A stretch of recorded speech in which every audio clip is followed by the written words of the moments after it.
Hey, and welcome to another HTML video. And this time we are going to be talking about tables. Now, tables are essentially just grids. They call them two-axis grids because you just have X and Y, which stands for X would be the rows and Y would be the columns. So you just have a bunch of rows and columns in a grid.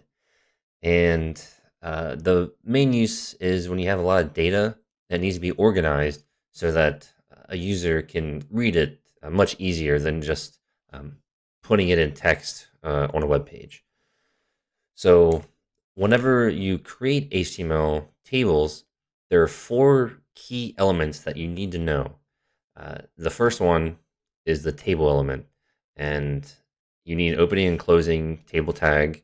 And everything in between is anything that's in between the table tags. That's what's going to make it in HTML. So the second one is the TR element, which stands for table row, and that's literally just a single row in the table.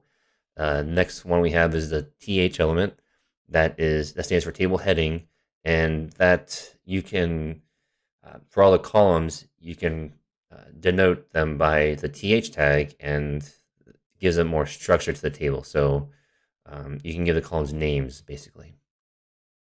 And the last one is TD element, which stands for table data, and that's each individual cell that's holding a piece of data. And that's what you would put in between the opening and closing TD element. Okay, so let's go ahead and look at an example structure of a table. So as you can see, we have an opening and closing table tag, and then we have the TR on the second line, which is the opening table row tag. So now we're creating a single row in the table. We have the TH element, which again stands for table heading or table head, and we're naming, with the text that we have in between here is what's going to be shown at the top of this column. And then we're just naming it programming language. So we have an opening and closing TH tag and text in between. And we see we have a second opening TR tag for table row, and this is where and then the next table the next tag is the TD tag, which stands for table data, and this is where we're holding our first piece of information under the programming language column. Okay, and then of course we have our closing table tag. This might make a little more sense when we actually start coding, but this is the output of this code right here. Of course, I added another row of data. So if you take the opening TR where it has the Java text and then the closing TR element, I just added another one of those and replaced Java with Python. So you can see the TH element has another property, inherent property with it, where it makes the text bold. And anything in the within the TD element is just regular text, okay? So this is the main structure of how you would create a table. There are a couple other attributes that you can add to these, but like I've said in a past video, we're gonna style the tables and make them a little neater with CSS. We're not gonna do that with HTML because that's not the point of HTML. The point of HTML is just, again, to structure a web page. CSS styles everything else. And that's where you want to 99% of the time, that's where you want to do all of your styling, is in a CSS file. So the next thing we're going to do is we're going to code this. So the first thing we need is the doc type. We need an opening and closing HTML element. The next thing we need is the head element. So go ahead and write the opening and closing one. Inside, we're going to have a title. Let's just call this title table demo. This is what's going to appear in the browser bar. All right, browser tab. Sorry, and we need an opening and closing body tag because this is what's actually going to be displayed. Anything in the body tag is going to actually be displayed in the browser. So, okay, so we're going to start coding up an actual table. The first thing you need is an opening and closing table element. Very first thing. All right. The next thing is we want to have our heading. So we're going to have 3 columns, one for programming language, first name and last name. So, but that's still a table. That's still a row of data. So we need an opening and closing tr tag for those headings. The next thing we need is a th for table heading. Call this programming language.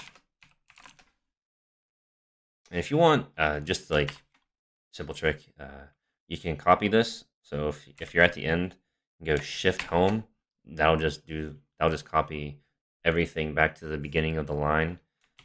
Control C, copy, enter, paste, and then there's some other shortcuts here. I'll just highlight that. But so if you don't want to retype everything, I suggest you actually type every character in the code that I'm doing, because it's going to help. It's going to help you understand it, and like muscle memory kind of thing. So first name and then last name. All right, so we have our first row and we have 3 table headings. So one for programming language, first name and last name. So that equates to having 3 columns. That's what their names are going to be. So now we need our first actual row of data. So another opening and closing tr element for table row. We need our first td element, which table data. So go ahead and write your opening and closing one. And so the first programming language that we want to have as our first piece of data, we'll just do Java, because this is what's going to be under the programming language header. Okay. The next one, so then we need the first and last name. This is just, I'm going to put the creators of the language. So the first guy is James Gosling. He created Java. So for James for the first name, Gosling for the last name. So you can kind of see here in the code, the first table header is programming language. The first piece of data I have in the next table row is Java. Then it's first name and then last name. So then I have James and then Gosling. All right. And let's go ahead and just add another piece of data. So another table row opening and closing element. Let's do C++ because I know his name off the top of my head. So for his first name, Bjarne. I'm pretty sure that's how you pronounce his first name. But his last name, let me just spell it first. I think it's Drusto or something like that. I'm probably really butchering that. But so this guy, Bjarne, just call him by his first name. He created C++. And let's add one more. Sorry about that. I had to look up one other creator real quick. I couldn't remember. I knew his first name was Dennis. I didn't remember his last name. For C. So let's add a third. This is actually our 4th row of data, but our third row of data that we're actually going to be looking at, since the first row is just the table headings or the column headings. So C, Dennis, and then Richie.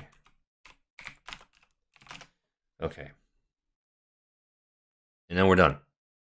All right. So we created a table, opening and closing tag. We've created the first row of data, but we denoted this row to be the table headings. So each of these is going to represent the column. So the next table row, we have Java, James, and Gosling, which represents the programming language, first name, and last name. And then we have the same for the next 2. So go ahead and save as on desktop. Let's just go table demo.html. Minimize this. Let's close that. And if we open this, there we go. So you can see in this table,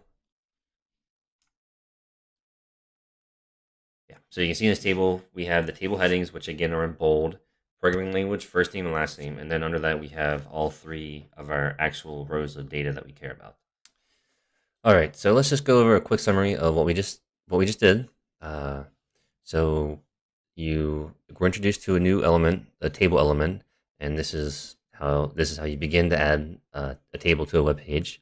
The table is drawn row by row using the tr element or table row element. A table cell can be represented by the th or the td elements. The th stands for table head, and that's typically what you would use for the first row if you want them, because they represent the names of the columns if you'd like that. And then if you have the TD, that's just for standard data that you want to have in your table. So hope you guys learned something, and I'll see you next time.